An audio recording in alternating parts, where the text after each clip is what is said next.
Hello भक्तों, राधे राधे। आज करते हैं हम कार्तिक मास की 12वीं कथा, अध्याय 12वां। शांतकारं भुजगं शयनं पदानं सुरेशनं विश्वाधारं गगनसदृशं मेघवर्णं शुभांगं लक्ष्मीकान्तं कमलनयनं योगिभिर्ग्रहं नम्य वन्दे विष्णु भवभयहरं शवलोकीनाथम्। 12वां अध्याय। यहाँ तक की कथा सुनकर महाराज पृथु ने पूछा, हे नारद जी, पतिव्रता स्त्री कैसी होती है, उसका आचरण कैसा होता है, उसके लक्षण क्या है? शास्त्रों में पतिव्रता किसे माना गया है? हे राजन, नारद जी ने बताया, सुनो, मैं पतिव्रता नारियों के शास्त्रों में वर्णित कुछ लक्षण कहता हूँ। पतिव्रता नारी अपने पति के सुख में सुखी और दुख में दुखी होती है। उसका आचरण स्वयं को तो लाभकारी होता है, समाज में उससे लाभान्वित होता है। अपने श्रम और त्याग से वे अपने पति पक्ष को सदैव संतुष्ट रखती है तथा अपने पितृपक्ष के सम्मान को उच्चता प्रदान करने वाले कार्यों में पितृपक्ष का सहयोग करती है। उसे अपने व्यक्तिगत सुखों की अपेक्षा पति के सुख अधिक प्रिय होते हैं। वह हर ओर से अपने पति के सम्मान संपत्ति की वृद्धि करती है। नारद जी ने पतिव्रता के लक्षण बताकर कहा, अब आगे की कथा सुनो कि जलंधर के दैत्यराज बनने पर क्या हुआ। देवताओं के डर से जो दैत्य पाताल आदि लोकों में जाकर छिप गए थे, वे जलंधर के दैत्याधिपति के सिंहासन में बैठते फिर से पृथ्वी पर आकर विचरण करने लगे। उस समय जलंधर ने राहु को देखा, जिसका शीश कटा हुआ था। उसने दैत्यराज शुक्राचार्य उसके कटे सिर का होने का कारण पूछा था। शुक्राचार्य ने समुद्र मंथन देवताओं द्वारा छल किए जाने पर सभी रत्नों के हरण की कथा कह सुनाई। इस प्रकार अपने पिता समुद्र का मंथन और दैत्यों के अपमान की बात सुनकर वह अत्यधिक क्रोध में भर गया और उसी समय घसमर नामक अपने दूत को बुलाकर इंद्र के पास भेजा। दूत तत्क्षण इंद्र की सभा में जा पहुंचा। अभिवादन आदि किए बिना ही कर बोला, हे देवराज, मैं अपने महाराज दैत्यपति जलंधर का एक संदेश आपके लिए लाया हूँ। उन्होंने कहा कि हमारे पिता समुद्र का मंथन करके जो रत्न तुमने अपने अधिकार में कर लिया है, उन पर तुम्हारा कोई अधिकार नहीं है, तो वे सभी रत्न हमें वापस करो। दूत के ऐसे वचन सुनकर इंद्र तनिक भयभीत और विस्मित होकर बोले, ये समुद्र सदा ही हमारे घोर शत्रुओं ने दैत्यों की रक्षा करता रहा है, अतः उसके मत का हमने जो रत्न प्राप्त किए उन पर रत्नों का कोई अधिकार नहीं है। दूत ने जाकर यह समाचार जलंधर को दिया तो वह क्रोध से और अधिक भड़क गया और देवताओं को जीतकर भी रत्न प्राप्ति करने की सोचने लगा। उसने सभी दिशाओं तथा पाताल आदि में अपने दूत भेजकर सभी दैत्यों को बुलवा लिया। मंत्रणा करने के बाद उसने इंद्र की पूरी अमरावती पर आक्रमण करने का नियंत्रण किया था। शुभ निशुंभ को अपना सेनापति बनाकर स्वर्ग के नंदवंदन में स्थित अमरापुरी को घेर लिया। यह समाचार पाकर देवता भी युद्ध के लिए बाहर आ गए। तपश्चर्या एक प्रकार के अस्त्र में दैत्यों में युद्ध होने लगा। दोनों पक्ष एक दूसरे को मार मारकर गिराने लगे। चारों ओर रक्त बहने लगा। मरकर गिरी हुई अश्वों गजों से रण क्षेत्र फट गया। एक और युद्ध में मारे गए दैत्यों की दैत्यगुरु शुक्राचार्य अपनी संजीवनी विद्या से जीवित कर रहे थे। दूसरी ओर बृहस्पति जी द्रोणाचार्य के दिव्य औषधियों द्वारा देवताओं को जीवित कर रहे थे। उधर जब दैत्यराज जलंधर को देवगुरु बृहस्पति द्वारा देवताओं को पुनर्जीवित करने का समाचार लिया तो उसने अपने अनुचरों को आदेश दिया कि द्रोणाचार्य पर्वत को उठाकर समुद्र में फेंक दें। उसके अनुचरों ने ऐसा ही किया। जब बृहस्पति देव औषधि लेने वहां गए तो द्रोणाचार्य को वहां ने देख वे घबरा गए। उन्होंने तुरंत देवताओं को सावधान किया कि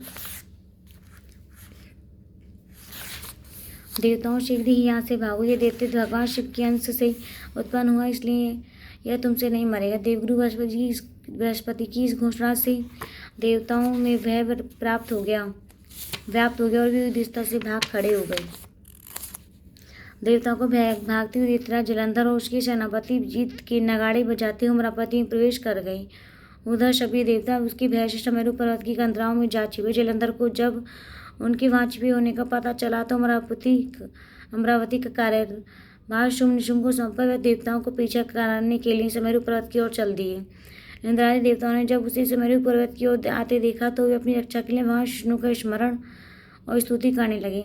हे कक्ष मचादि अनेक रूप धारण करके अपने भक्तों को दुख को मिटाने वाले, हे सारी सृष्टि को पानो श्रृंगार करने वाले, शंख चक्र गदा पदम को धारण करने वाले प्रभु में आपको बारंबार नमस्कार है। हे लक्ष्मी रमण दैत्यों का नाश करने वाले पिताम्बरधारी, हे शरणागतों के रक्षक आपको नमस्कार है। जलंधर नामक दैत्यों के संताप से पीड़ित हम देवताओं के समस्त संतापों को हरने वाले तथा चंद्र सूर्य दो नेत्रों वाले आपको नमस्कार है। हे राज, जो कोई मनुष्य भगवान की शंकर नाम स्तुति को पढ़ता है उसके समस्त संकट भगवान स्वयं दूर करते हैं। सो हे राज, पृथ्वी देवताओं की स्तुति सुनकर उनके महान दुखों को देखकर भगवान श्री हरि शीघ्रता से उठे और गरुड़ पर सवार होकर चलने को गद हुए। तब श्री लक्ष्मी जी ने पूछा कि प्रभु आप कहाँ जा रहे हैं? तो भगवान बोले कि तुम्हारा भाई जलंधर की भय से भयभीत तथा पीड़ित देवताओं की सहायता करने जा रहा हूँ। प्रभु की बात सुनकर लक्ष्मी जी बोली, भगवान मैं आपकी परम प्रिय हूँ, तब भी क्या आप मेरे भाई का वध करेंगे? तब श्री नारायण भगवान बोले, भगवान शंकर से उत्पन्न होने और ब्रह्मा जी के वचन कारण हम तुम्हारे भाई को कदापि नहीं मारेंगे। हम वचन देते हैं किंतु देवताओं की रक्षा करना ही हमारा कर्तव्य है। ऐसा कहकर भगवान विष्णु आयुधों से युक्त वो देवताओं की रक्षा के लिए गरुड़ पर सवार होकर चल दिए। उनके समीर पर्वत से पहुंचने पर बहुत से दैत्य तो गरुड़ के पंखों के वेग से ही मारे गए। यह देखकर दैत्यराज जलंधर क्रोध से भरकर युद्ध के लिए भगवान के सम्मुख गया और देखते ही देखते दोनों में घोर संग्राम होने लगा। आकाश बाणों से ढक गया। तब भगवान ने अपनी बाणों से जलंधर के रथ के छत्र ध्वजा काट डाले और घोड़े बाणों से घायल होकर मारे गए और भगवान ने अपने बाणों से उसके धनुष को भी टुकड़े टुकड़े कर दिया। जलंधर ने भी गरुड़ के मस्तक पर गदा से प्रहार किया, जिससे गरुड़ को मूर्छा आ गई। तपश्चात दोनों के मध्य मल्ल युद्ध होने लगा। दोनों एक दूसरे पर भयंकर प्रहार कर रहे थे। उनके मध्य हो रहे इस भीषण युद्ध को देखकर सारा संसार भयभीत होकर कांप उठा था। भगवान जानते कि यदि हजारों वर्ष भी यह युद्ध चलता रहा तो इसका कोई परिणाम नहीं निकले, क्योंकि ब्रह्मा जी के वरदान के कारण ये दैत्य केवल महादेव की हाथों ही मरेगा। तो उन्होंने युक्ति से काम लिया और अचानक युद्ध रोककर बोले, दैत्य तुम्हारा और हमारा युद्ध ठीक नहीं, क्योंकि तुम लक्ष्मी के भाई हो। तो जलंधर बोला, हे विष्णु जी, यदि हमारे बीच युद्ध ठीक नहीं है तो हमारी आपसी संबंधों का कोई प्रमाण दें।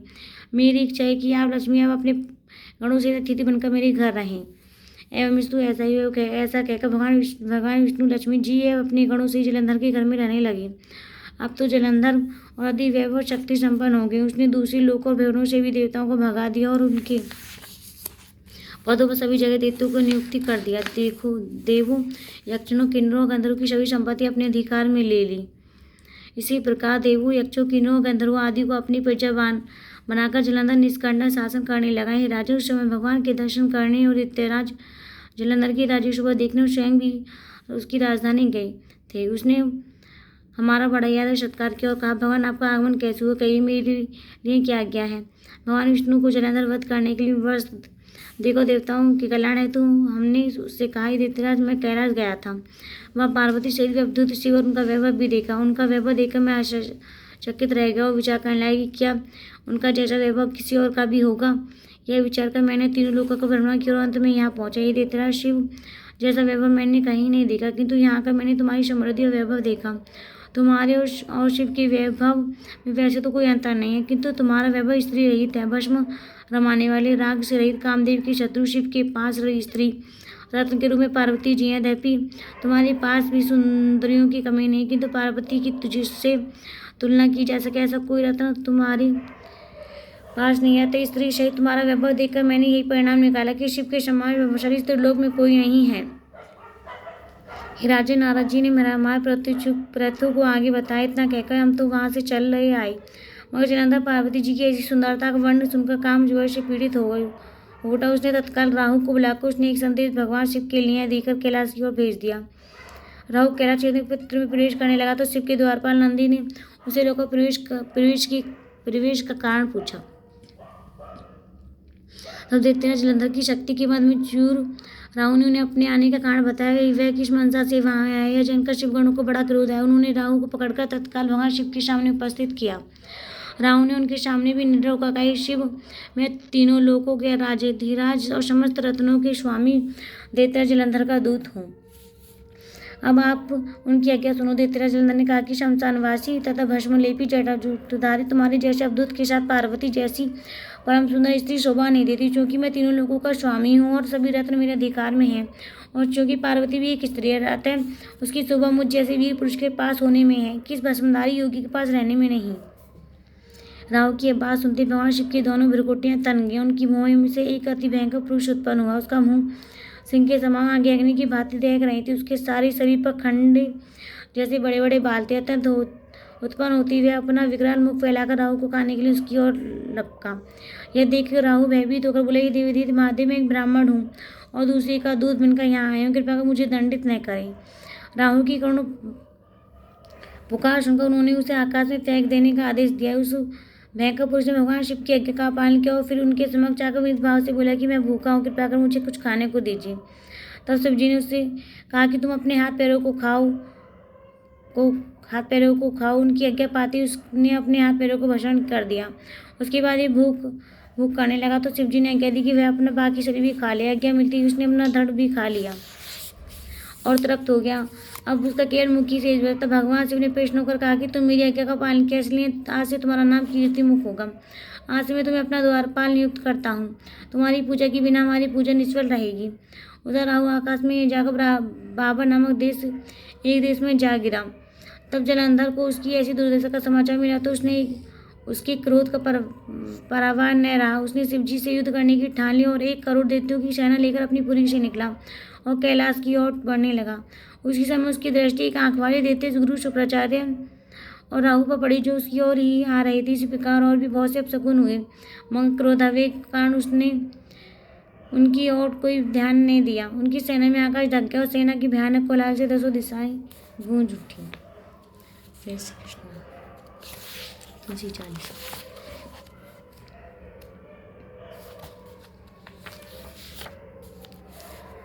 तुलसी चालीसा। जय जय तुलसी सत्यवती सुखदायिनी, नमो नमो हरिप्रेषी श्री वृंदा गुण खानी। जय नंदिनी जय पूजिता विश्व पावनी देवी, जयति पुष्प सारा सुरभि देहु अमर व्यंब। श्री हरि शीर्ष विराजनी देहु अमर अवरंब। जनहिते वृंदावनी अब जनि करो विलंब।